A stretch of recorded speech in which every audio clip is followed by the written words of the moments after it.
What is up, guys? It is Simba here, and welcome back to AEC on the channel. And today it's going to be my last league race on F1 23, and this is the final race of AEC and round 14 for the Abu Dhabi Grand Prix. And obviously the last video was in Las Vegas, and that was round 8. So it's been a while.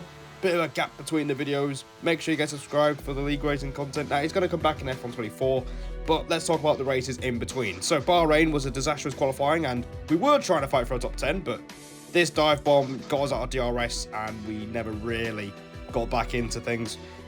Mexico was a write-off. I didn't practice that much because uni was the priority at the time. We still managed to get a point there.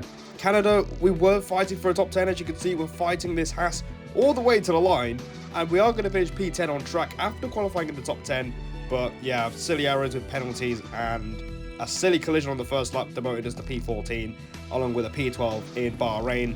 And in Imola was so bad, I could not upload it. So we've scored about 5 points between the races, which is terrible.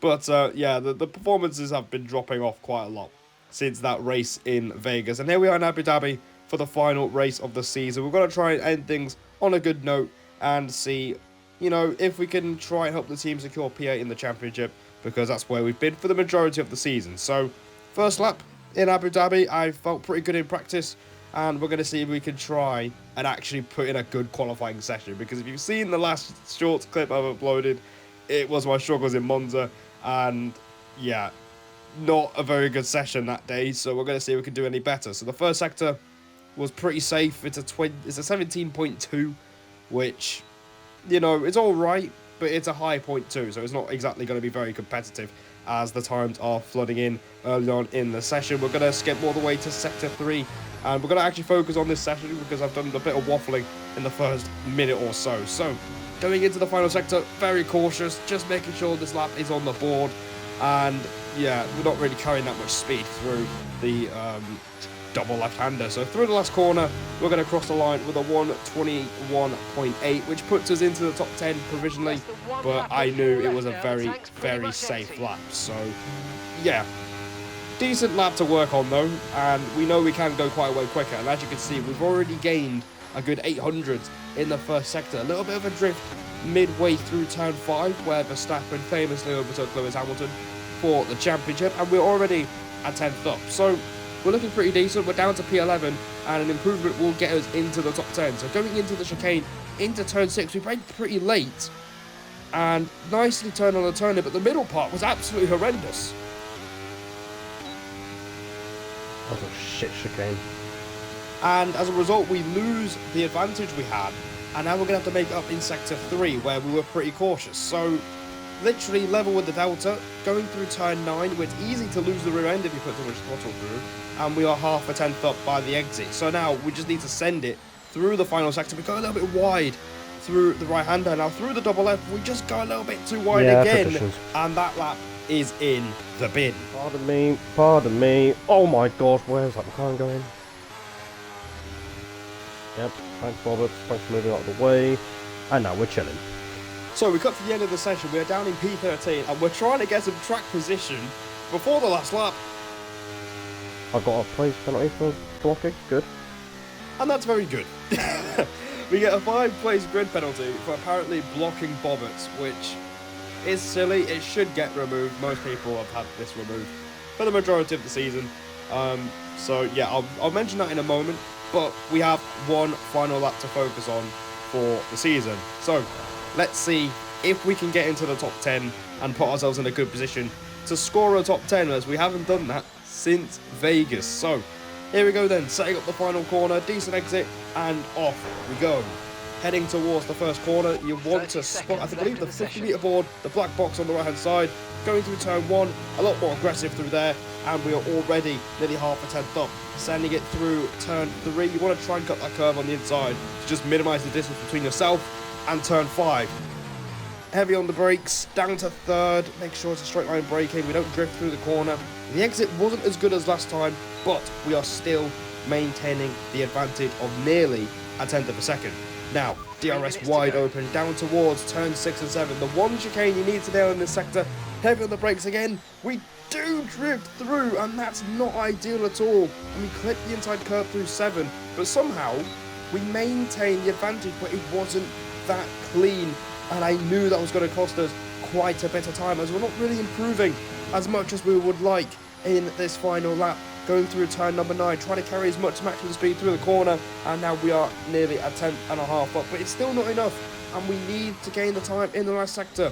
Through this right-hander, we turn in a bit too early, but we get away with it, and now we're just trying to carry as much speed as possible through the double left, over a tenth and a half up, nearly 2 tenths up, but it's not been a great lap, and we're going to try and close it here through the final corner. We just missed the apex. It's not the finest of exits, and we only improved by a tenth and a half. And that puts us P10 very momentarily. Yeah, not in the top 10 again. Once again, P11 on the grid. So I wasn't very happy. You can see we had that 5th place grid penalty.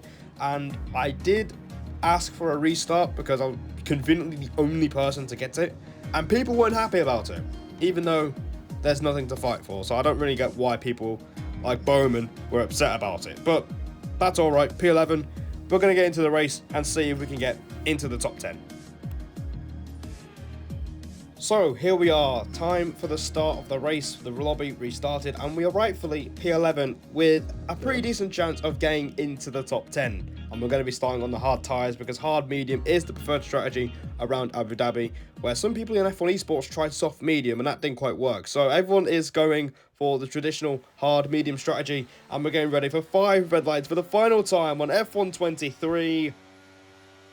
And the lights are out, and we are on the way here in Yas Marina, and it's a pretty decent getaway. We're alongside the Mercedes of FRT San going into the first corner. We're going to try and hang it round the outside, and we're still side by side with him going through turn 2. But through turn 3, we settle in behind it. But now we're going to have to be careful, man. Watch out for cars around us, because some people might go for the turn 5 heroics on the first lap, and that's exactly what Liam Bowman's done. He's absolutely sent up the inside. Bobbins has come out of nowhere. I do not know where he's come from, but he's passed us as well, and Bowman moves up into P11, and he was actually on a wheel for this race as well. So Bowman trying things out, as you know, he's literally the fastest pad player on the game, as there's a lot of contact as we are plunging through the smoke of turns 6 and 7, and out of the smoke we are alongside ART Owen in the Alfa Romeo, the new team that replaced TF10 after they shut down, and we're side by side with him. We managed to secure P12 as we nearly hit the back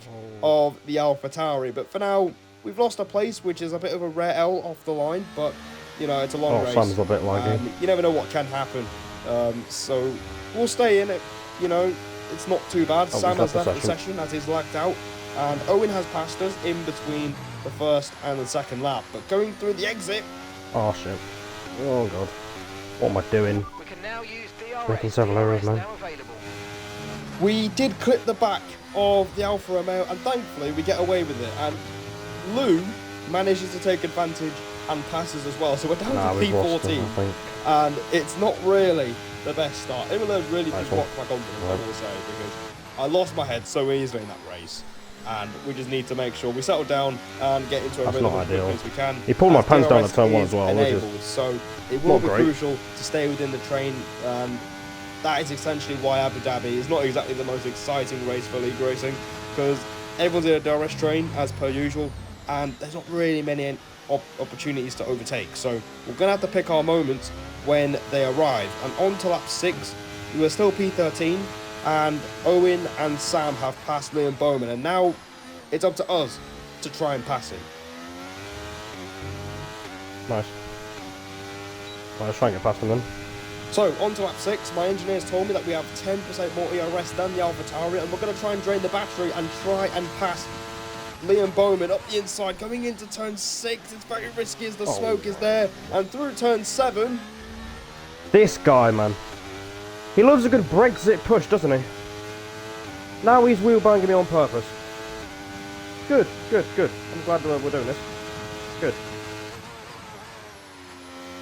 So, it's getting quite close, it's getting quite tense here as we just about emerge ahead through turn 9, but that has literally drained our entire battery for no reason, and in Imola, he did a similar move where he just shoved his way past us as he started last and somehow won the race. And I wasn't willing to take it this time around. Meanwhile, Greenhorn retired on track and has left the session, and I don't know why that's happened. As through the last corner. Yeah, piss off, mate. Piss off. Go learn your wheel, you fucking wanker. And you can hear my reaction to Bowman spinning Absolute out. tosser. As, yeah, well, there you go. We don't have to deal with him anymore, but we do get our first warning for track limits for that as well. So you can hear I wasn't very happy with Bowman trying to be so aggressive for no reason when DRS is essential, and he spun out. So we don't have to deal with him anymore, and we are still P13 for now. On to lap 14. I was thinking of Australia Part 2. If you remember the start of the season, we did an overcut, and it worked out pretty nicely, and we got P6 in that race. So I've just said to my engineer and my teammate Bowman Boy, we're going to go long in this race, and now everyone in front of us has just pitted, which is terrible news for us, because now we're not going to have DRS for the remaining laps. Actually, pass on the straight So DRS. we're going to leave a lot of time. It's like they heard me. It's like the 3 cars just pitted the minute I said I want to go longer, and they broke the train.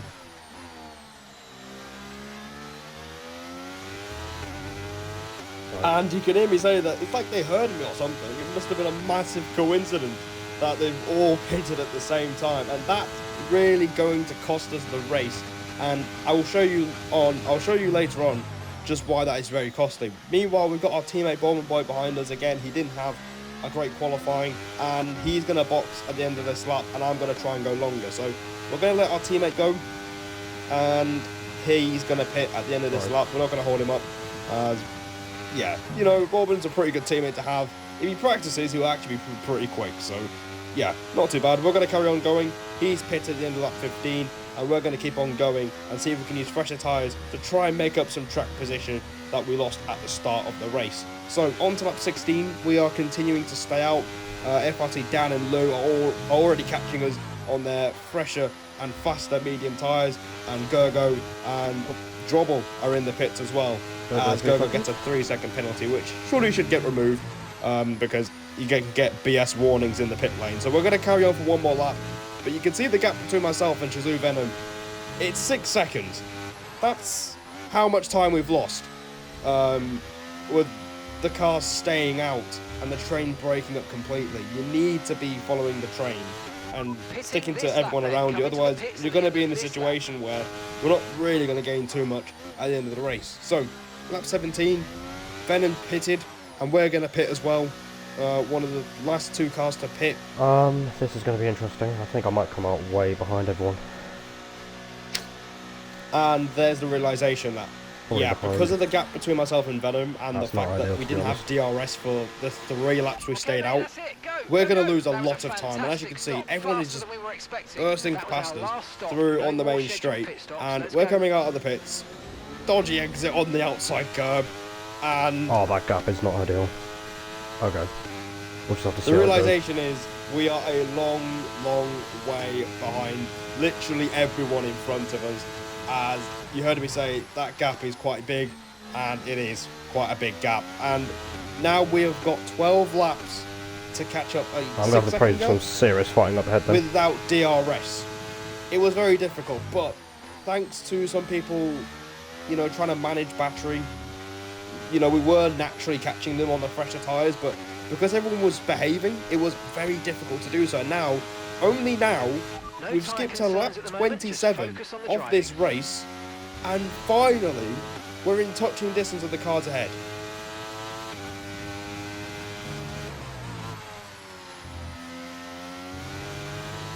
I mean, DRS gets far too late now. Fuck, what's gonna happen? Fuck's sake. Yeah, quit. I should have taken your advice. I should have just followed everyone in. Things still can happen, Simba. Your tires are 2-3 laps fresher. I know, Patrick, but everyone and their dad is in a train, so it's going to be hard to make any progress. What is your ERS level? Mate, I'm on less than 10. Try to save it as much as you can now. And yeah, on top 28, we finally are in DRS, and you heard me communicate with my could try and pass teammate, Owen. Patrick Lager, and my engineer, I think it's Queen, easier for you. just saying that this has not worked at all.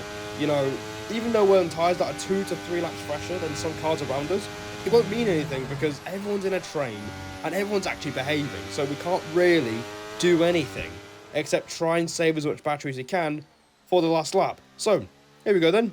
Last lap of the season. We're going to see how far we can get, albeit without much ERS at all. So, it's really frustrating because this overcut would normally work if there was fighting going up ahead, but nothing's happened, and our pace isn't exactly brilliant either. So, it's going to be tough to try and gain any places. You can hear me saying I could try and pass Owen to help Bourbon out, as he's picked the right strategy, staying with the train and everyone around him. As going into turn 9, there is 2 cars going side by side, and thankfully... Oh, yes. There is contact between BRT Lou and JT, and we gain 2 places right on the last lap. You can see Bourbon's putting a lot of pressure on Gergo as well, and he's got a penalty, but that has literally split the train again, and we're going to keep on going. We're getting close to ART Owen, but sadly, we're going to run out of corners and run out of time, and it's pre-12 on the road. Yeah, it will be P8. And you can hear Patrick say there, that will be P8 in the Constructors. We did manage to seal that. We do get promoted to P11 thanks to Gogo's penalty, and we were 2 tenths off crowding as well. And he had a 3-second penalty as well, so it could have been P10, but thankfully we do get promoted there anyway. Dropper had a 5-second penalty. I'm not too sure what it was for, but yeah, the overcut simply did not work at all, and the pace wasn't great either, so we really struggled to make that work. And at least we got both cars in the top 10. Credit to Bourbon for P7. As we look at the driver standings for the final time, you can see we've scored 11 points after Vegas, which is a bit of a drop-off. We finished 15th in the championship. We scored points in the majority of the races we did, which I'm quite happy about because, you know, I'm glad for the opportunity to race as often as I can. And I feel like we can definitely learn from this season. We've had some very good races as well. And, of course, that leads to the team standings, which is the most important thing. We get promoted to 7th after tier 10 shut down and 104 points. So, not a bad tally, but I think every race could have been better as a team. We definitely missed out on opportunities like in Zandvoort, you know, where I spun. Vegas could have been a podium, but we only got 5th in the end. But yeah, not a bad season. We finished not too far off ATX either, but yeah, definitely some positives you can take from the season. I hope you guys have enjoyed the season as well. Make sure you subscribe to the channel for more league racing content because we're going to do it all again in F1 24. So until then, take care, and I'll see all of you in the next one.